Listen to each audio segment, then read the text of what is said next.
and get it right, because we create confusion as we hire, and it's not good. So there are circumstances that need to be mitigated. The emergency status gives you the opportunity to put this in place tonight. That is what I've offered to you through the discussion with the solicitor, so that we don't have this race to submit shoddy applications. I do think the better thing is that we throw out this whole idea of a moratorium, let the planning board complete its work. You've got, if I'm hearing it, with 2 more weeks, the recommendations will be available to come to you. That's the action that needs to be taken, is a review of those things and a codification of them, period. This is a measure that only exacerbates the wrong behavior. And therefore, I characterize that we have created the emergency by the vehicle that we've chosen to upgrade our roads.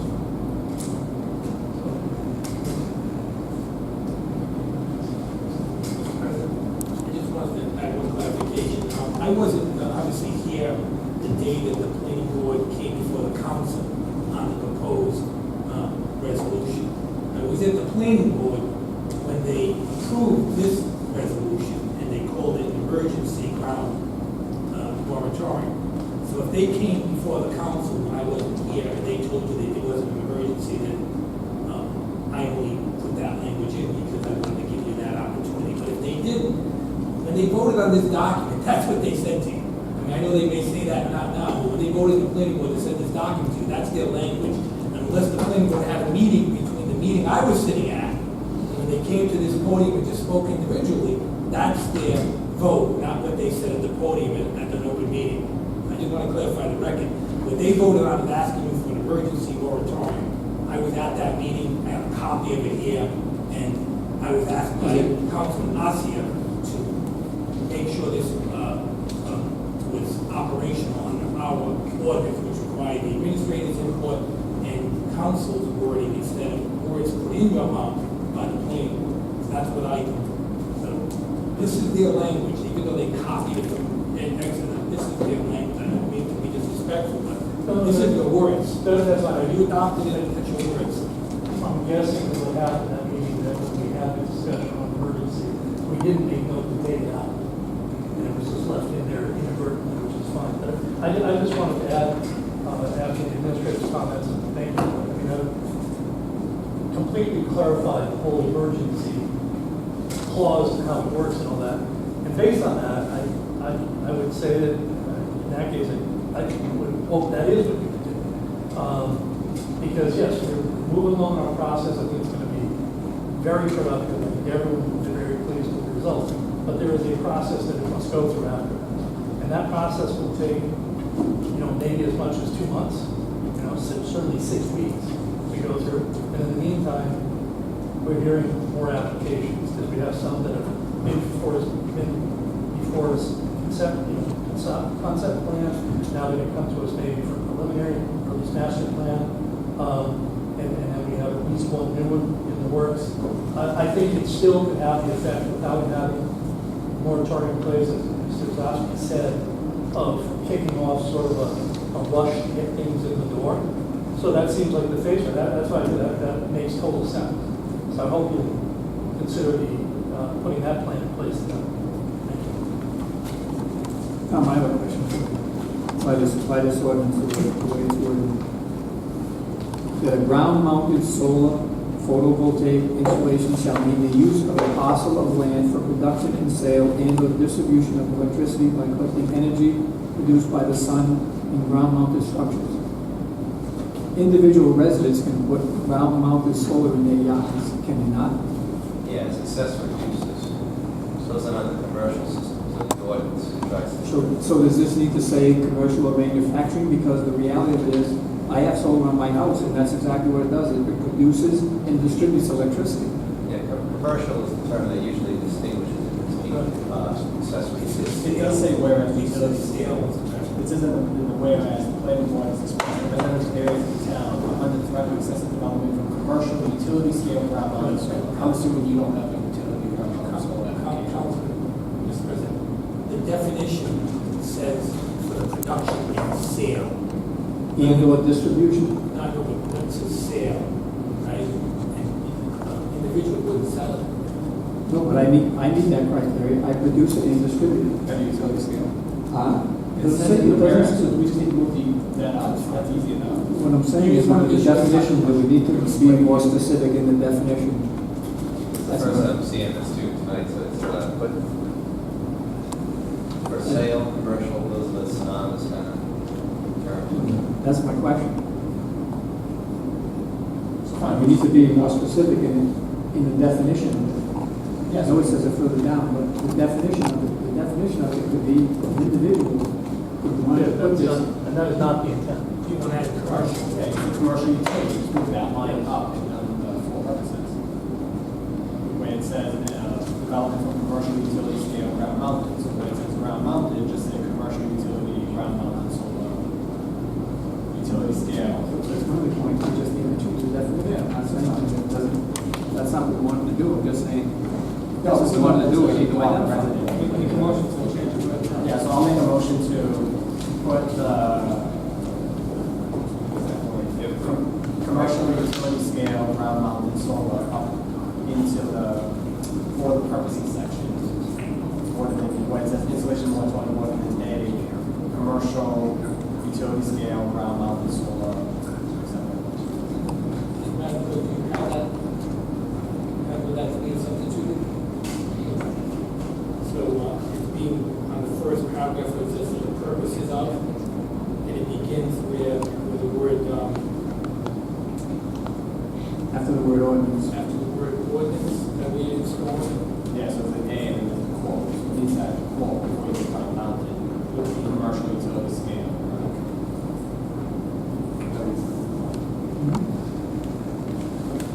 Mr. President, if I could just...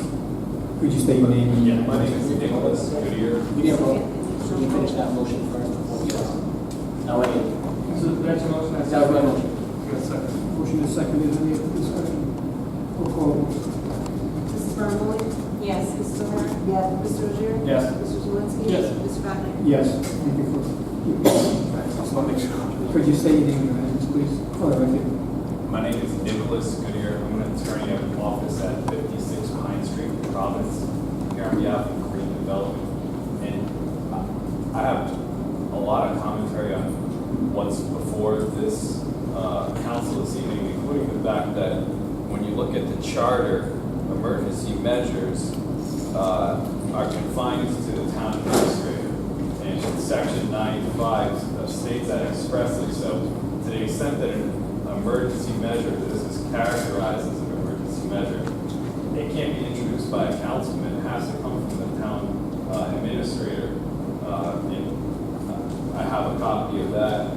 I marked it up. I'm not sure if anybody else has the charter available, but you guys may act on it, but it has to be introduced by Because I'm satisfied the administrator has made his declaration, and one of the whereases, I'm satisfied that satisfies the job. I just thought I heard him say that he would rather start from scratch and have an amendment come in, but I don't know.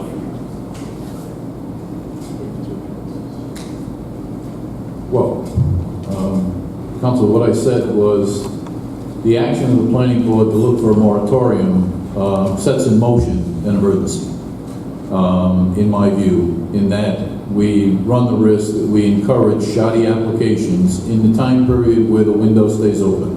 So this ordinance is drafted with that perspective that I believe does create a very negative circumstance for the town.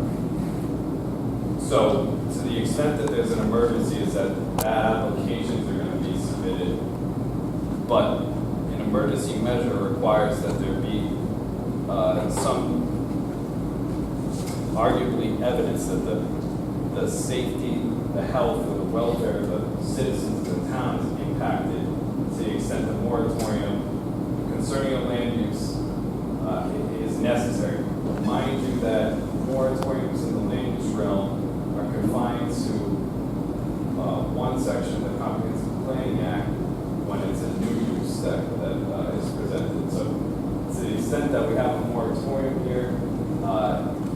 track on a zoning ordinance track, a suggestion that applications with respect to land use stuff, it should be on a typical zoning ordinance, because it's very confusing. I think some people here are confused, some people on council are confused. Is this a zoning ordinance? Because that requires, if you look at the charter right above section 9.5, section 9.2 discusses what's required to pass a zoning ordinance. I'm pretty sure everybody's confused in here as to what this council is trying to do, including some of the members of the council. Are you characterizing this as an emergency moratorium? Because there's standards that are required that I don't think they can meet. I think the president indicates that, finding that there's a legitimate health, safety, and welfare problem when you're processing these applications. This council passed the ordinance that's at issue in 2015, made amendments to it in 2018. And I want to come back and say that we have a real emergency where people's life, safety, and health is coming before property rights. And we need to stop that. That's why zoning ordinance is tracked, and there's requirements. You have to get a recommendation from the planning board, then it has to be published 3 weeks in a row.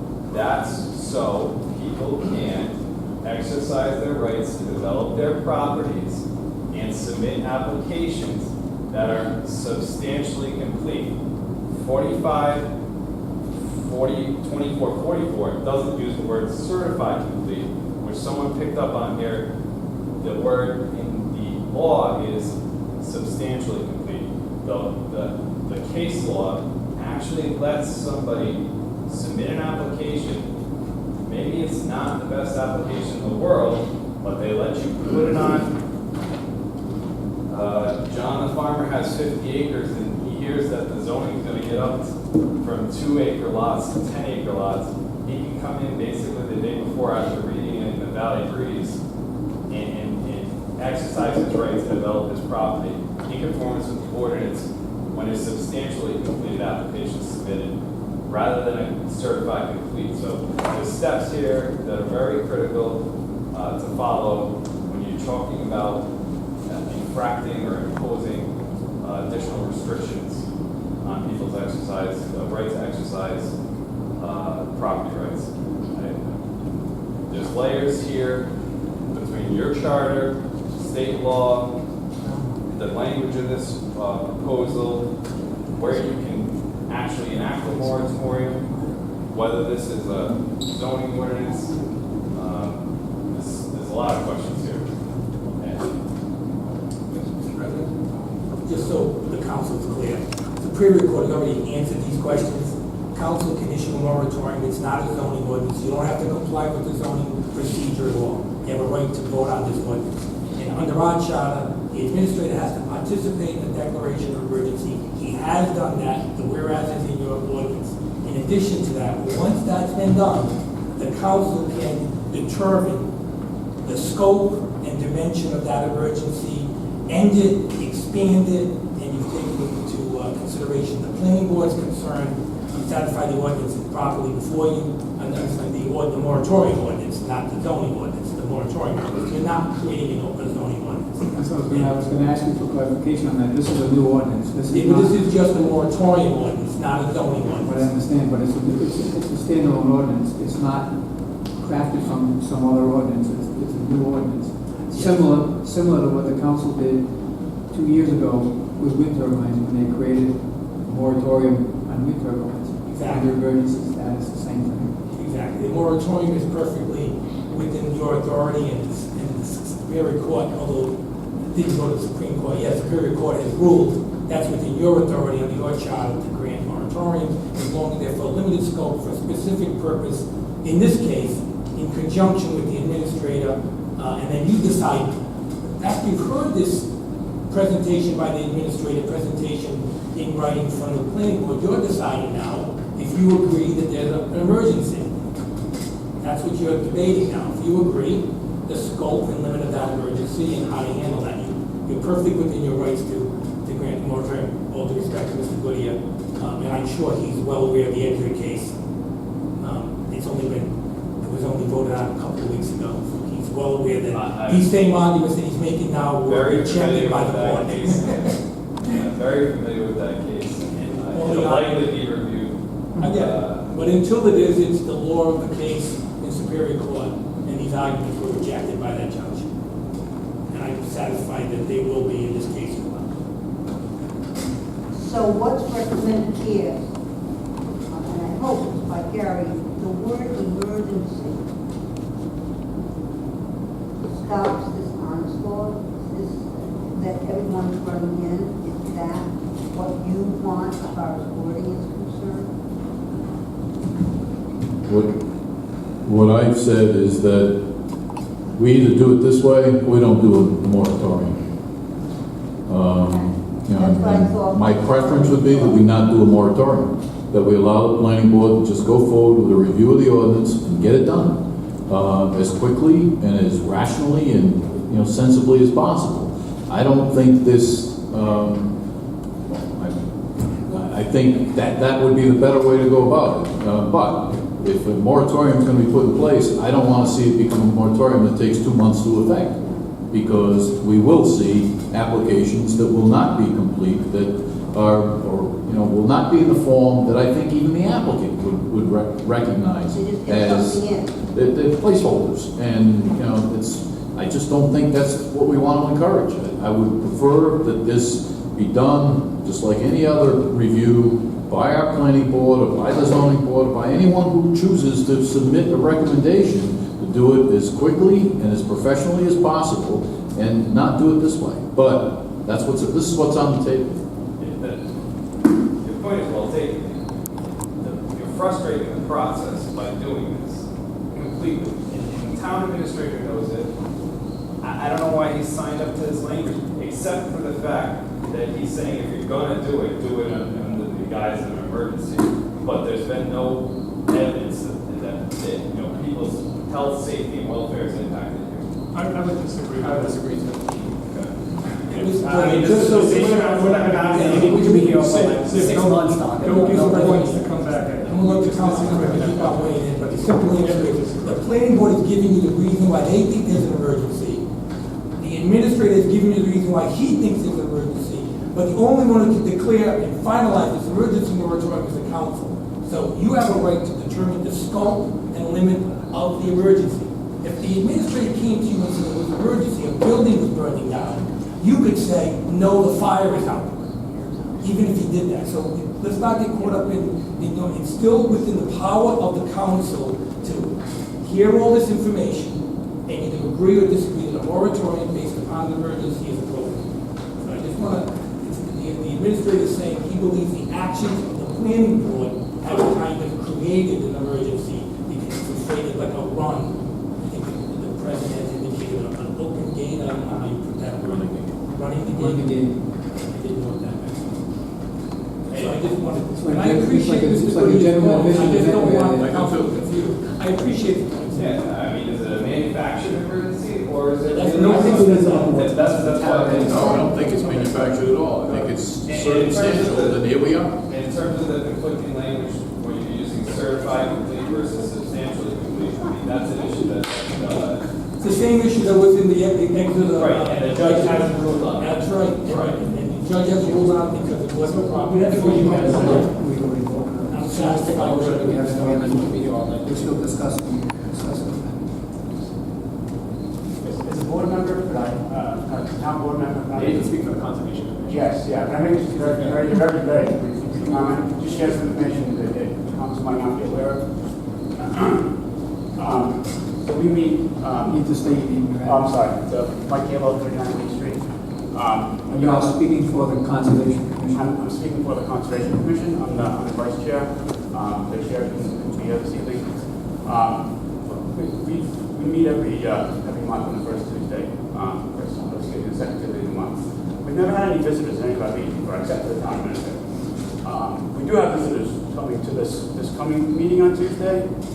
It's a presentation by Dupree Engineering regarding the Douglas Pike solar application, assessor plat 10, lots 24 and 218. So I found that very odd to be on our agenda because no one really cares what we hear about it, really, but found very odd that the engineering's going to be there discussing a solar issue, probably trying to get us on board, is what I'm guessing, but, so, I understand. I'm not saying this is an emergency, but it's kind of got my radar. So, thank you. David, question? Who's where? And one other point, in Cranston, by the way, they passed this moratorium as a traditional zoning ordinance. So just be mindful of that. I indicated the council already, you have that choice. This is the choice that I presented to you, so you can do it this way. You mentioned to Councilman Osier, the administrator, you have your choice. This way you have both choices, right? Otherwise, if you didn't do it this way, you wouldn't have this choice. Okay. I have a question. Those whereas, we need all those whereas. I understand the first whereas that we need in there. My recommendation is that's the language that came over from the planning board. It's not speaking by you, it's information received from the planning board. And then if you notice, it's the. It's just stating their opinion. And then it gets to, if you notice, when it gets to the council, it says, you're requiring an opportunity to carefully review and consider the recommendations of the planning board, and then that's why you're asking for, declaring an emergency. They're stating the reasons for their emergency, the administrator stating his reason. If you agree, you think their concerns warrant an emergency, temporary, moratorium, temporary. And because they're seeking a moratorium as an ordinance, unless we declare it an emergency, we have to have a public hearing and go through all of that. That's what That's the change in